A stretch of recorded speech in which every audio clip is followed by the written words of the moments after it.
we are passing through a stage of pandemic. So far as this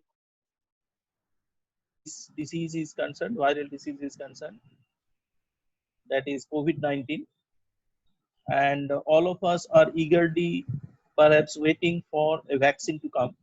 We will be what is the current situation, vaccine situation, development situation, and what is the prospect of getting a vaccine, uh, and how much time it may take, and what are the different vaccine candidates, at what stage they are. Okay, all these will be discussed by a very eminent speaker, Dr. Shambo Samrat Samajdar. He will be speaking on these various aspects of vaccine development, vaccine research, and vaccine development, and prospect of getting a vaccine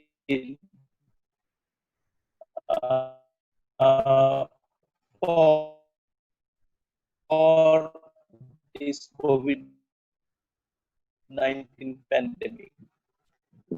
Before Dr. Shambo address some of these questions, not necessarily all these questions we have right answer right now, but then these are the questions that were in us.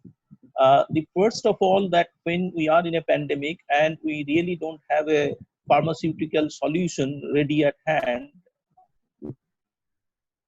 which is based on very strong evidence, definitely none of us like to stay in this pandemic situation for long, because this disease also has a hugely high transmission, although it's not a very highly lethal disease for that matter. So the number of deaths as compared to many other diseases, it's not that high, but given the very high transmission rate, it has caused highly strong evidence-based medicines to fight the disease. So that also creates a lot of concern. And then we do not really know how long this pandemic status is going to stay, and how long the virus actually keeps. And why we are eagerly looking forward to a vaccine, because we believe that the vaccine can provide some solace, okay, in containing the disease. Before that, before going into the vaccine saga, let us have a general word about, or a general understanding about uh, uh, how to fight a pandemic. Now, when there is a pandemic, the way we can fight the pandemic is, that means basically the principle would be to cut the chain of, break the chain of the spread. Okay, so one way of doing this, and there are different strategies. So one of them is non-pharmaceutical intervention, like the things that we are now practicing, whether you call about physical distancing, or using masks or sanitizers, avoiding crowding, etc., etc. These are all kinds of intervention, but then these are non-pharmaceutical intervention. The second strategy could have been the, although the number of people who are suffering or who are getting positive, how quickly we can address their problems, okay, and avoiding the mortality or the fatality. So that can happen. That is possible only when we have good number of effective medicines in our armamentarium. We must thank ourselves that as compared to the initial phase, say back in the month of January or February or early March or even early April, we are definitely better off as compared to that situation in the beginning. We have a few medicines about which we know at least much better than what we knew earlier. So we can treat the disease in a much more effective manner as compared to our status 3 or 4 months back. But then that does not, that in any way dilute our need and desire to get an effective vaccine. Now, why do we actually need a vaccine after all? What purpose does a vaccine serve? One is, when we are in a pandemic, we are trying to get a straw when we are drowning, and that is, a vaccine can actually prove like a straw to a drowning man. That is, the vaccine can help us in containing the pandemic. Okay, the spread can be prevented by the vaccine. The other is that vaccine are also very useful, cost effective tool, that we all would agree, to prevent a pandemic or to prevent an infectious disease. So these are the two broad reasons for which a vaccine is needed. So when you talk in the context of COVID-19, because right now we are in a pandemic situation, the primary and immediate need is to contain the pandemic, and it is here where an effective vaccine can really help us in containing the pandemic, controlling the pandemic. So that is our primary purpose.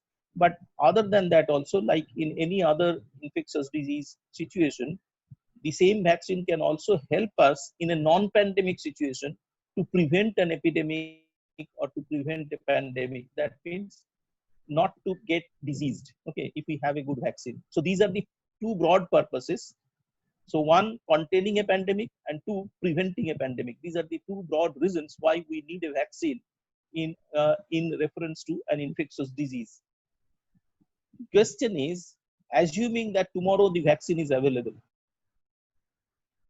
okay, or tonight the vaccine is available, are we prepared to use the vaccine, okay, once it comes, in the most desired manner? So I have underlined this in the screen. If you see that, are we means who are this we?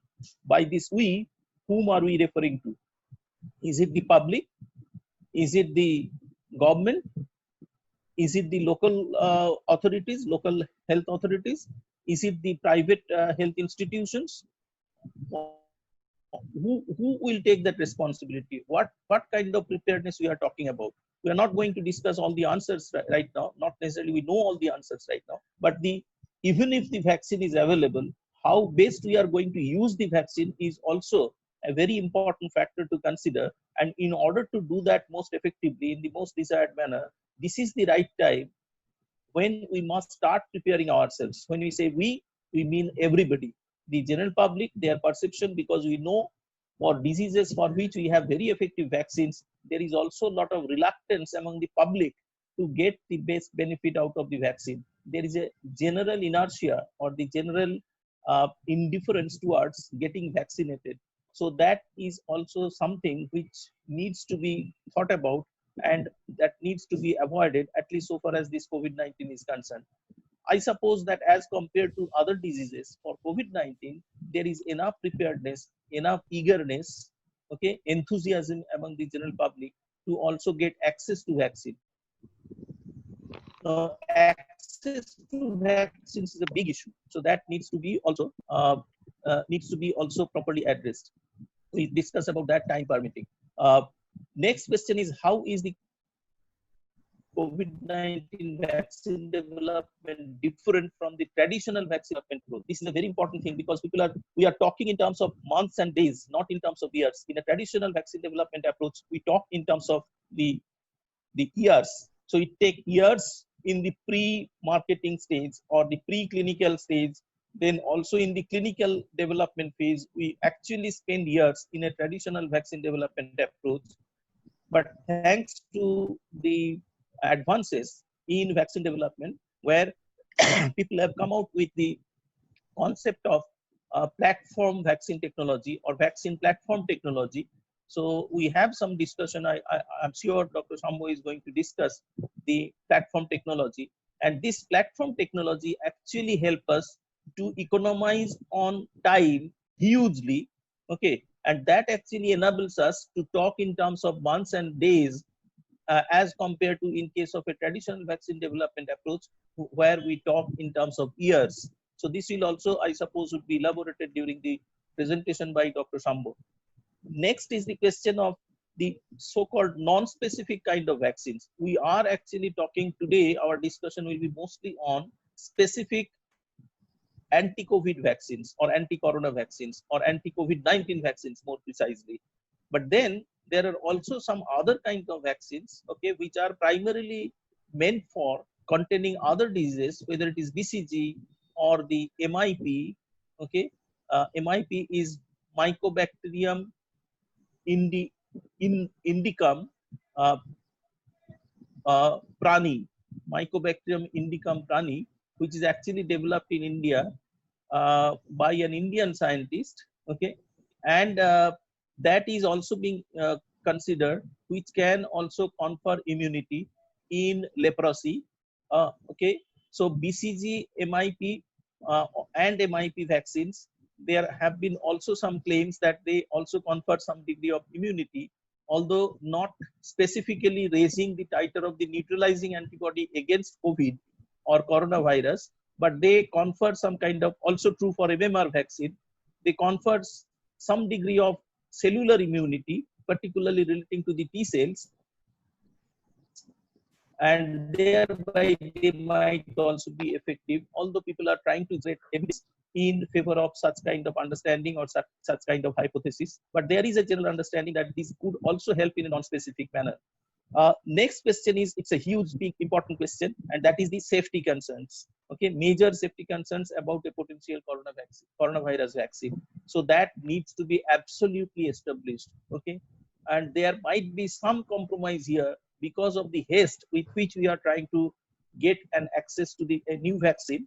But then we should always keep in mind that this kind of haste sometimes may be also counterproductive. We should take our guard effectively in order to prevent any kind of uh, lack of safety and havoc caused by that because of the vaccine. So we should also try to guard ourselves effectively and sufficiently against that. So addressing safety concerns of a vaccine candidate or a licensed vaccine is also very important consideration. I suppose some of this will also be touched upon to a certain extent by Dr. Shambo. And finally, to decide actually, given the fact that assuming that a vaccine comes tonight, then how we are going to decide who is going to use the vaccine appropriately, like who would be the priority candidates for the immunization against COVID-19. So everybody would be hungry to get the vaccine, but we may not have so much of vials available at a given point of time. Then how to do, if we have to ration, how rationally that rationing system is to be put in place, that is also a matter to be considered right at this moment. This is the right time to plan all these things, okay, at the government level or at the professional level. So with this uh, prelude, I would rather now like to stop here, and I suppose there would be lot many questions that will come to our mind as we listen to Dr. Shambo in his presentation, and at the end, time permitting, we'll also uh, have some discussions and some questions we'll try to respond at the end of the presentation by Dr. Shambo. Thank you very much. I now hand over to Dr. Shambo. Yeah, thank you very much, sir. So, is my screen is visible? Yes. Yes, sir. Yes, sir. Okay. There is something paused. Is it visible or not? No, the slides are not visible, but there are some signs and. Okay, I am just. So first of all, thank you, Mr. Goswami, for giving us this opportunity, and it is always an honor to share the dais with my professor, Santanu Tripathi sir. And there is rather two correction on Mr. Goswami's note. That is, I am not Majumdar, I am Samajdar. And next is, he had mentioned some expert speaker. I am not an expert. I am not also Samajdar. I am a student. I am a learner. And after this discussion, I hope there will be a two-way discussion. And I also have that opportunity to learn from the audience, this august audience. So this will be our discussion agenda. First of all, we have to know the enemy, and then the development process of weapons to fight against this enemy. We have to discuss about that.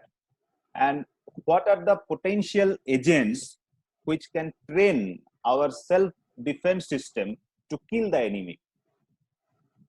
Specifically, regarding the self-defense system, if we classify the humoral immunity and cell-mediated immunity. The humoral immunity is one type of police-like system, we can say, and the cellular, that is the cell-mediated immunity, is one type of military system. So whether these agents, this vaccine, can stimulate both the police and military in our system, that we will discuss. And finally, the ChAdOx one, because very recently we have a publication, we found the publication in the Lancet regarding that ChAdOx vaccine. So we will talk about that also. So first of all, we have to know our enemy. So we know that SARS-CoV-2, it is a single stranded RNA enveloped virus, and that targets cells through this S spike. This protein is important, and that binds with that ACE2 enzyme or receptor, we can say, in the human host cell, and ultimately the virus enters into the host cell. So the SARS-CoV-2 viral particle is covered by this spike protein, and we will know this spike protein is one of the prime target for all the vaccine development candidates. So all the vaccine candidates, most of the vaccine candidates, and this spike protein is also responsible for this name corona, because this crown-like appearance, when we saw it in the electron microscopy, is due to this spike protein. And this is the life cycle of SARS-CoV-2. We know this, that this is the spike protein which attaches with the ACE2 enzyme or receptor in the host cell. Then there is the membrane fusion and endocytosis. There will be uncoating of the RNA. That RNA translate into polypeptide, non-structural protein, and with the help of RNA-dependent RNA polymerase, they will produce the RNA which assembles, and then again by the exocytosis it released. So there are different therapeutic weapons by which we are trying to fight in different places of this life cycle. This is a recapitulation. Like if we use chemostat mesylate, which inhibit that TNPRSS2 protein, which prevents the virus cell entry. And then there is another drug known as Arbidol, which targets the S protein, or that S protein and ACE2 interaction, and ultimately it inhibits the membrane fusion of that viral envelope. And then there is that uncoating, that membrane fusion and endocytosis. After that, there is an uncoating. This procedure is generally inhibited by chloroquine or hydroxychloroquine.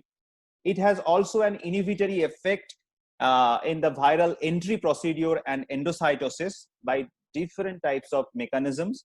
And also it has some immunomodulatory effect. We know that the consequence of SARS-CoV-2, that is the cytokine release syndrome and other hyper inflammatory states, most probably in that also the chloroquine and hydroxychloroquine have some role. So lopinavir, we know that it is an protease inhibitor, so it inhibits here. Then these drugs nowadays are the hot talk between us, because remdesivir and favipiravir is available in India. So they generally inhibits that RNA-dependent RNA polymerase, and therefore these steps generally blocked. And after that, what happened? There are lots of interleukin-6 that causes that cytokine release syndrome. So the agents like tocilizumab or sarilumab that actually block the interleukin-6, prevents interleukin-6 receptor activation, and therefore they have some beneficial role in terms of reduction of cytokine release syndrome. Now coming to the vaccine, there are two important components of a vaccine. Generally, there is an adjuvant and the antigen. So we have to select one adjuvant also. So it is little bit different than the drug, because in drug we are talking about only one agent, but in vaccine development we have to also think about that adjuvant, because this adjuvant has an direct role in increasing the immunogenic response. So we have to select one antigen and then select adjuvant, ultimately vaccine developed, and we have to see how the effect of the vaccines on humoral immunity and the cell mediated immunity. So this is generally a procedure for all vaccine development. So now we can see the preclinical testing. Uh, this happens in the animal models, and in before animals models also there is some in vitro testing. So we have to identify the target antigen. Then also we have to target the adjuvant also. Then this is used in different animal models, and after that it will enter into the clinical trial procedures.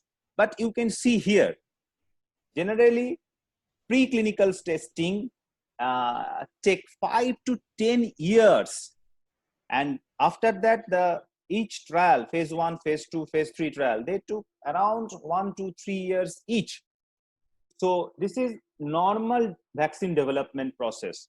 But what happened during this SARS-CoV-2 infection, as we are facing this global pandemic, we have to compress the timelines for this. And there are lots of issues like geopolitical, different geopolitical issues are there. But as we are compressing the timeline, there is again concerns just Professor Tripathi sir mentioned regarding the safety, and also we may have face or we may face the manufacturing challenges for producing billions of doses. So we can see this is the SARS-CoV-2 vaccine development process and how we are moving at an unprecedented speed. So this is general development phases of different vaccines. It is little bit different than the drug development process. In vaccine development, the phase 1 clinical trial generally takes 5 to 50 subjects. The purpose of this phase 1 clinical trial is generally to assess safety, also the immunogenicity, and optimize the dose schedule. And generally it is conducted in individuals at low risk for infection, and sometimes here that may require the placebo controlled double-blinded randomized study design. Generally in drug development, this placebo controlled double-blinded randomized study design in phase 1 clinical trial is not that much required, but in vaccine development it is required many times. So in case of phase 2 vaccine development trial, it contains around 1,000 of 25 to 1,000 of patients. Here there is the purpose is to expand the safety data, immunogenicity data, and optimize the dose schedule. In phase 2 trial, that may include the at-risk population. Generally, it is done double-blinded, placebo-controlled, and randomized one. For phase 3 vaccine trial, it takes 100 to 10,000 population. So the population is huge, but the purpose is to assess safety, also to understand the efficacy, and there is a specific note on immunogenic study in phase 3 clinical trial because it is done in huge population and conducted in population specifically at risk for infection, usually placebo controlled and randomized study design. For COVID vaccine, the at-risk population may be the health care worker also. And ultimately the phase 4 clinical trial, generally it happens post-marketing.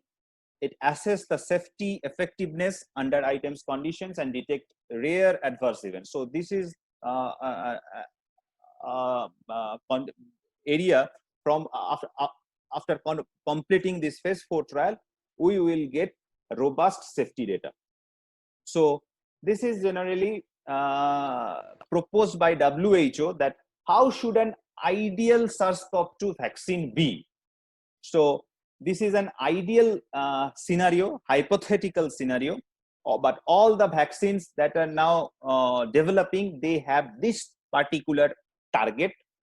So for, if we see the indication, the prophylactic vaccination against SARS-CoV-2 infection of susceptible healthcare worker, children, adolescents, and adults, and the to use it in current pandemic response and subsequent wave outbreaks, for use in routine immunization, supplementary immunization, and stockpiling of the vaccine against COVID-19.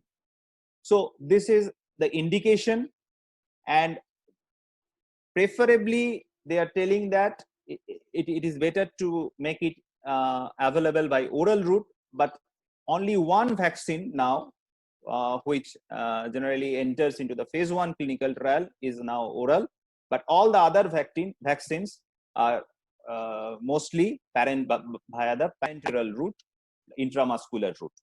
So target population, all the individuals they are trying to cover, they have that dream to reach all the countries around the world with this particular vaccine, and also they try to get as much as safety data. They mandated immunogenicity, dedicated immunogenicity study specifically on the phase 3 clinical trial, and that we had just mentioned that they try to see both the humoral immunity and cell-mediated immunity development by these vaccines. And these are other issues. So this is an ideal vaccine. And what are the platforms now used for vaccine development? If we see here, so there are platforms like DNA platform, RNA platform, and along with that, there is some protein-based platform. There are some non-replicating viral vector platform, replicating viral vector platform, inactivated virus form, and attenuated virus form. And we can see here the number of different types of vaccine candidates. So here we can see the most number of vaccine candidates are generally the protein-based. So protein-based vaccines are mostly, and here we can see around 120 candidates are there. After protein-based, there are some potential viral vector non-replicating vaccines and viral vector replicating vaccines. There are some RNA and DNA vaccines also. So let's see what are the different platforms of vaccine, and we will discuss a little bit about the advantages and disadvantages with each platforms. So DNA vaccine platforms, they have advantages like not handling with that infectious material. It can be used in immunocompromised subjects, a reasonable and enduring immune response, both humoral and cell-mediated immunity, no antiplasmid immune response that allowing for effective boosting, and it is seen by that vaccine known as Inovio. Rapid and scalable manufacturing, because manufacturing is a huge challenge for vaccine development, so it has an advantage regarding that rapid manufacturing process. It has long-term stability, that is also a concern with vaccine development, and options for multivalent formulation. So then again, we are again very much we have a concern regarding the serotype changing of the SARS-CoV-2 virus. So if this type of vaccines has an option for multivalent formulation, so that can be a favorable thing. And oral formulation is possible with this type of DNA vaccine platforms, and this Simvivo is one type of oral vaccine that is on development. Disadvantages like no approved DNA vaccines along with real world experience in the global populations till date. They have some variable mucosal immunity and other immune responses. Some require special tools for delivery to the subdermal layer, just like Inovio. Potential risk for host cell genomic integration, but again, though small for that plasmid vaccines. So these are the two potential candidate till date DNA vaccines which are using this platform. They generally use that antigen spike glycoprotein of that SARS-CoV-2 virus. The Inovio vaccine, which is an intradermal vaccine, they have a DNA plasmid encoding S, that spike protein, that delivered by one type of electroporter. And next is that Symbivo vaccine, and that Symbivo vaccine generally a DNA plasmid expressing primary S, that spike protein, and a hybrid transporter protein, and it has a Bifidobacterium longum that we know about, that probiotic that delivered to the colonic epithelial cells, and to that causes some priming and immune response via that colonic lymphoid tissue. So this is available. If this vaccine is available past the different clinical trials, it will be available in oral form. So now both of them are in phase 1 clinical trial. Next platform is the RNA vaccine platform. They have some advantages like rapid design and production, no handling of infectious material, no potential for insertional mutagenesis, strong early antiviral responses. It again causes both humoral and cell-mediated immunity boost up, and there is again an option for multivalent formulation, and the production that scaling up to the global wide production appears to be feasible, but again, this is not yet that much tested. What are the disadvantages? No approved RNA vaccine till date, but there are some clinical testing for some other viruses like rabies and influenza in this type of platform. There is a chance of inflammatory reactions. Most formulations require a cold chain for longevity and stability, which is a problem in the poor countries. And they require a ribonuclease, and that contains a careful design with substitute nucleosides and skilled formulations like a lipid nanoparticle carrier for effective delivery. So they require some specific delivery system, nanoparticle mediated delivery system, and again, that boosting is required to achieve the robust and long-lasting immunity. There is two potential candidates in RNA vaccine platform. Number one, the Moderna. We know about this because now it is in phase 2 clinical trial. This is a full-length perfusion stabilized SARS-CoV-2 spike protein, and the fast design and manufacturing, and it produces a robust immune response. The route of administration is intramuscular in the deltoid. Next RNA vaccine is the BioNTech SE. That is a collaboration between a German company and Pfizer USA. They use the SARS-CoV-2 3C-like protease. This is also in the phase 1, phase 2 clinical trial. They get that fast track designation. And next platform is the recombinant protein vaccine platform. So again, here there is a no handling of infectious material. They produce strong antibody response. Precedent for the successful vaccines of this platform. Viral protein complexes can be formulated to that simulate the virus patterning, and this platform generally require the adjuvant. But the problem is that production, the manufacturing in huge number, that is a challenge with this type of platform, and potentially lacking the correct glycan shield for the native virus. So that is another concern.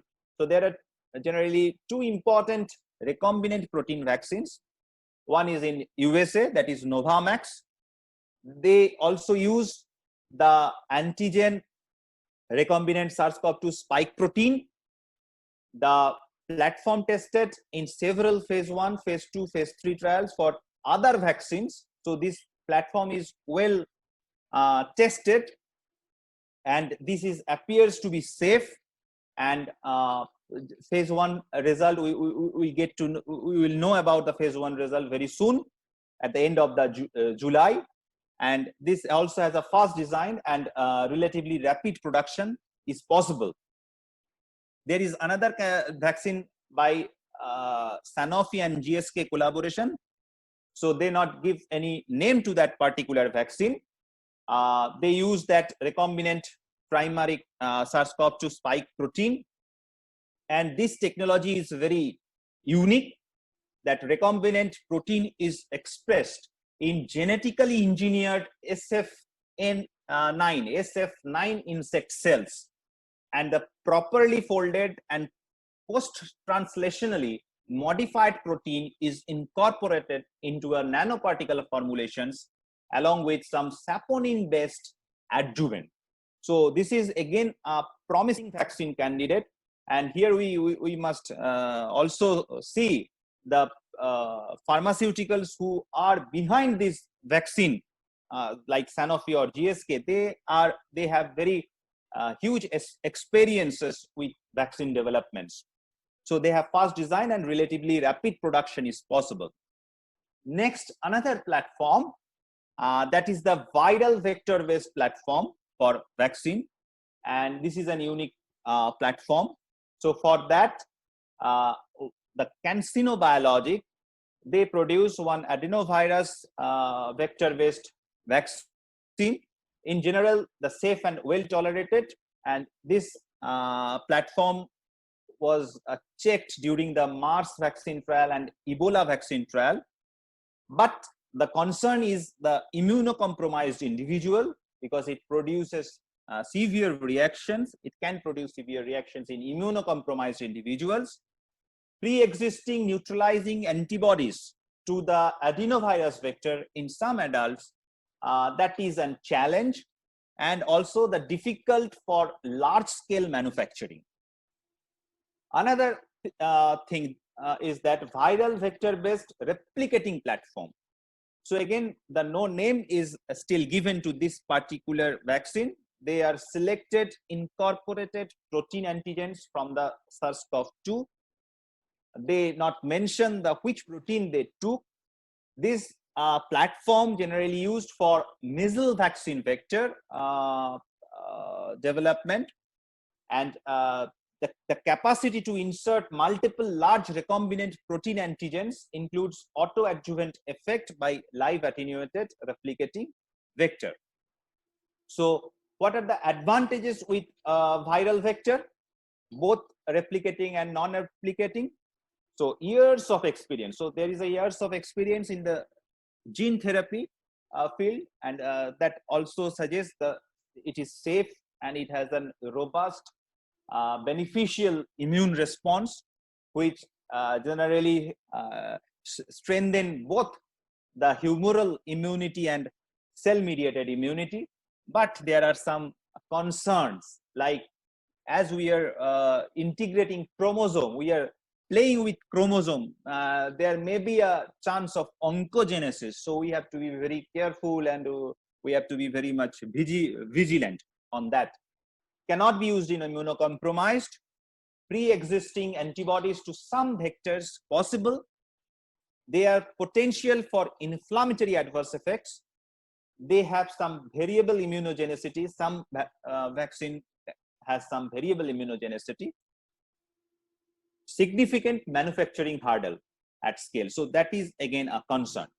And this is the vaccine that AZD, on which the phase 1, phase 2 clinical trial report just published in Lancet.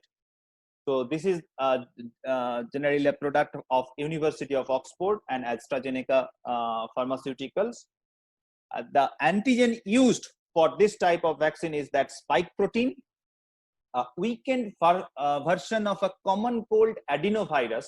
Generally, this adenovirus produce diseases in chimpanzee, and that with spike encoding region cloned into that E1 locus. although it infects a chimpanzee, but it is generally altered, hence incapable of viral spread in human. And this vaccine candidate for influenza, tuberculosis, chikungunya, and Zika virus, in this platform is used for development of vaccine candidates. So there are some previous experience. Vaccine made from this platform, there is a 10 different pathogen already tested, and the important thing is that in thousands of volunteers, starting from 1 week to 90 years, it was checked. This platform is checked, not this vaccine is tested, but this platform is tested for different other diseases like influenza, tuberculosis, chikungunya, or Zika virus. And it was found that it is safe and well tolerated. That platform is safe and well tolerated. And happy news is that this vaccine started the recruitment for phase 2, phase 3 trial, and approximately they have a plan to include around 10,000 healthy adult volunteers. There are some other platform like attenuated live virus. This is proven technology in the vaccine development. We all know about this platform. It has a strong immune response, multivalent. We can produce multivalent vaccines. The formulations are simple. They not require any adjuvant, and proven track record for economical large-scale manufacturing. So we can produce a huge number of vaccines. But the disadvantages are it requires dedicated biosafety level facilities, risk of attenuated virus to regain virulence. So that is a huge concern specifically for this SARS-CoV-2 virus. And we know that the complications like cytokine release syndrome that can happen with this. So we have to be very cautious with this particular platform, and can be complicated to scale up the manufacturing. And there is another platform, that is the inactivated virus vaccine. They have also a proven technology. They produce strong immune response that can be also produced multivalent vaccine. Simple formulations can be made, and they generally not require any adjuvants. But again, this required a dedicated biosafety level facilities, and sometimes there is a complication when to scale up the manufacturing. So now in Bharat, what happened? There are two pharmaceutical companies like Bharat Biotech, which produces Covaxin, a partnership with National Institute of Virology and ICMR to develop an inactivated vaccine. So they have a plan to produce an inactivated vaccine, and it is in phase 1-2 trial with around 1,100 healthy participants.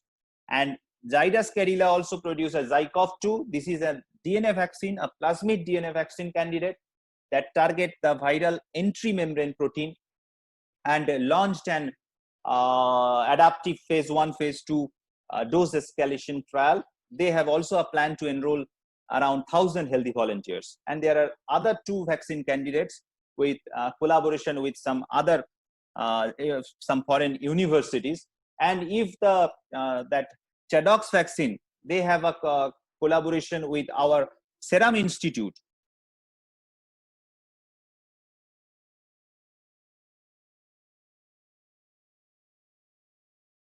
Capacity, because they have that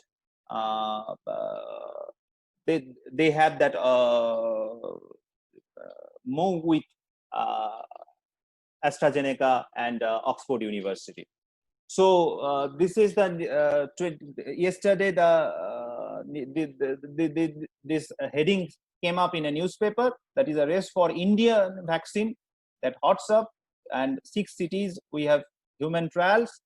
So the Bharat Biotech and Zydus, along with that, the third vaccine candidate developed by Oxford University, and also with help of Serum Institute, they also start the human trial soon in India.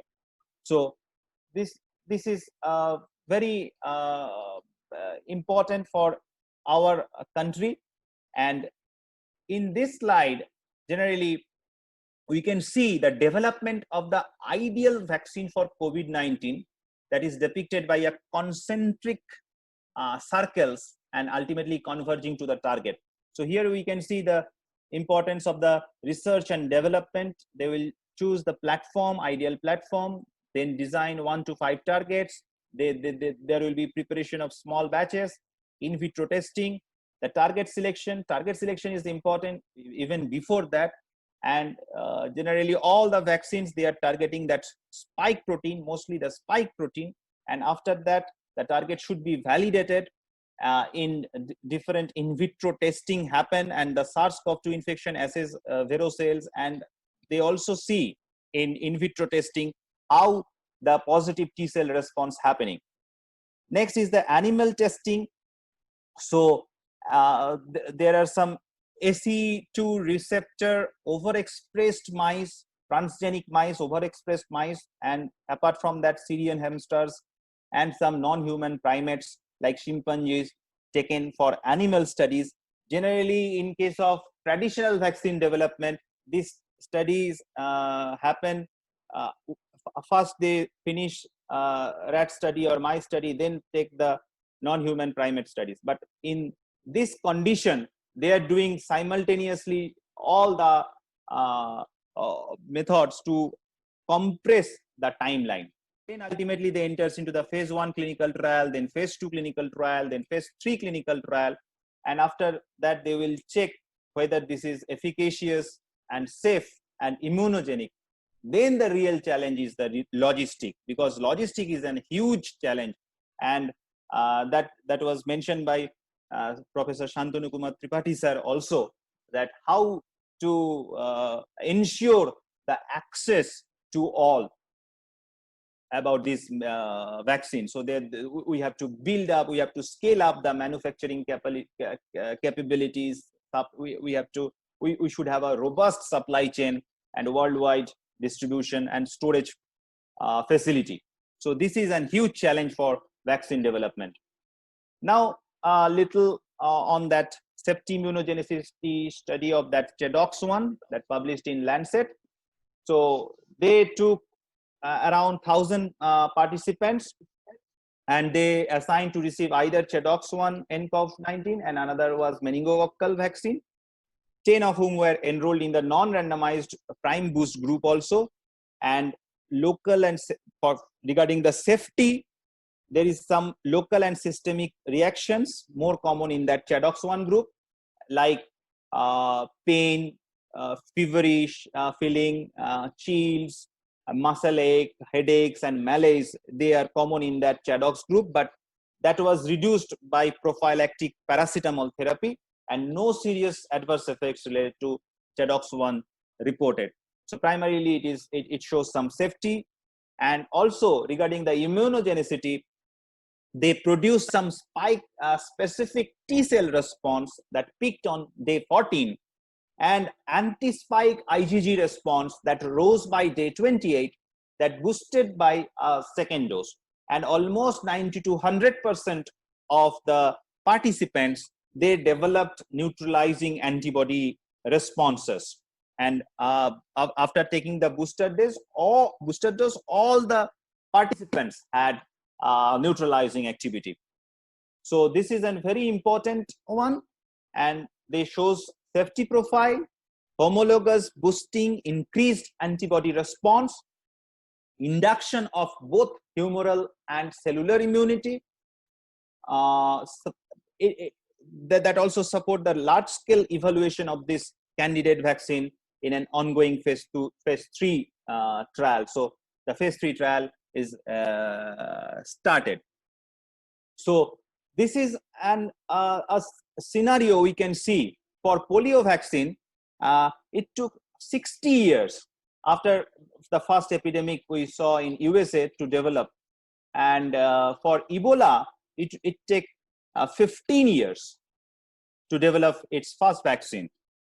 For SARS-CoV-1, still we don't have any vaccine. Most probably one of the cause that epidemic go down, and by different non-pharmacological methods, and that is why the pharmaceutical companies are not that interested. But this SARS-CoV-1 genome sequenced, which that library most probably helped this unprecedented speed of the SARS-CoV-2 vaccine development. And also in case of MERS also, there is no vaccine for 6 years. But for SARS-CoV-2, we can clearly see the speed of vaccine development. And most probably by the end of 2020 or at the beginning of 2020, we can get some vaccine. So this is in nutshell, what are the vaccines, what are the different platforms, and what are the different vaccines, and the expected date when we can get these vaccines. So we can see at least 1, 2, 3, 4, 5, 6, 7, and 8. These 8 vaccines, at least we can see at around to 2021 January or February, we can get this type of vaccines. So we are very much hopeful that we will get vaccine very soon. So as on date, that is 26 July 2020, COVID-19 vaccine is in the making. No candidate vaccine has yet completed clinical trials, and we have at least 10 candidate vaccines that are in the advanced stage of development, and the world is looking forward to an early opportunity to contain the disease using a preventive vaccine. So this is an quote by Benjamin Franklin. We know about him as a public health activist. Dr. Franklin is remembered as an avid supporter of smallpox inoculation in around 1730s. So at that time, protection from smallpox was afforded by a process known as variolation. So that variolation involved taking pus from the smallpox pustule of an infected person and either injecting it into a non-immune person or drying it for a later inhalational as powder by a non-immune person. So while the process would typically called a mild form of the illness, it also provide lifelong immunity. But what happened? Sadly, Franklin's support of inoculation through variolation was fueled in larger part by the death of his 4-year-old son named Francis, and following infection with that smallpox. And after that, in his autobiography, Franklin wrote this in 1736, I lost one of my son, a fine boy of 4 years old, by the smallpox taken in the common way. I long regretted bitterly and still regretted that I had not given it to him by inoculation. This I mention for the sake of the parents who omit that operation, on the supposition that they should never forgive themselves if a child died under it. My example showing that the regret may be the same either way also, and that therefore the safer should be chosen. So again, even if we get vaccine, the safety will be a major concern for us. So thank you very much.